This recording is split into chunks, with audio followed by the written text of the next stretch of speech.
বাবা জমি কিনলো, টাকাও বায়না করলো, কিন্তু জমি রেজিস্ট্রেশন করার আগেই তিনি মারা গেল।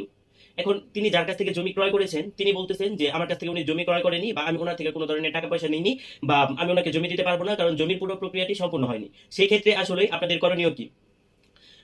বাবা জীবিত অবস্থায় জমির বায়না বা অগ্রিম টাকা দিয়েছেন, কিন্তু জমির রেজিস্ট্রেশন সম্পূর্ণ হয়নি, রেজিস্ট্রেশন আগে বাবা মারা গেছেন, এখন বিক্রেতা জমি দিতে অস্বীকার করছে।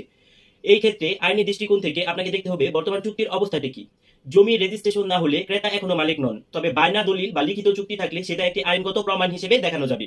বাবার উত্তরাধিকারীগণ বাবার আইনি স্থলাভিত্তিক হবেন।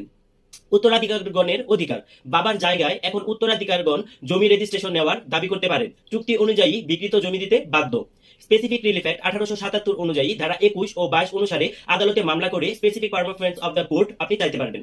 অর্থাৎ আদালতকে বলবেন বিক্রেতাকে নির্দেশ দেওয়া হোক যেন চুক্তি অনুযায়ী আমাদেরকে জমি রেজিস্ট্রেশন করে দেন।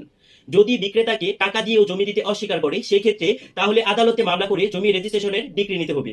বিকল্পভাবে চাইলে জমি না নিয়ে অগ্রিম টাকার দ্বিগুণ ক্ষতিপূরণও আপনারা দাবি করতে পারবেন যদি বায়না চুক্তিতে এমন শর্ত লেখা থাকে।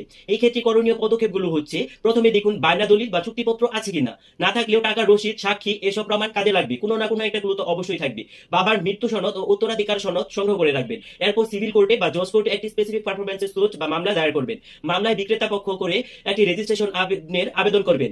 বায়না বা চুক্তি প্রমাণ করতে পারলে আপনি এবং আপনার ভাই বোনেরা বাবার উত্তরাধিকারী হিসেবে জমি রেজিস্ট্রেশনের দাবি করতে পারবেন। বিক্রেতা অস্বীকার করলে আদালতের মাধ্যমে জমি আপনার নামে রেজিস্ট্রেশন করা সম্ভব হবে। আমার ভিডিওটি কেমন লাগলো সেটি অবশ্যই কমেন্ট সেকশনে জানাবেন, আর আমার চ্যানেল ল ইনফরমার বিডিকে সাবস্ক্রাইব করে আমার পাশেই থাকবেন। ধন্যবাদ সবাইকে।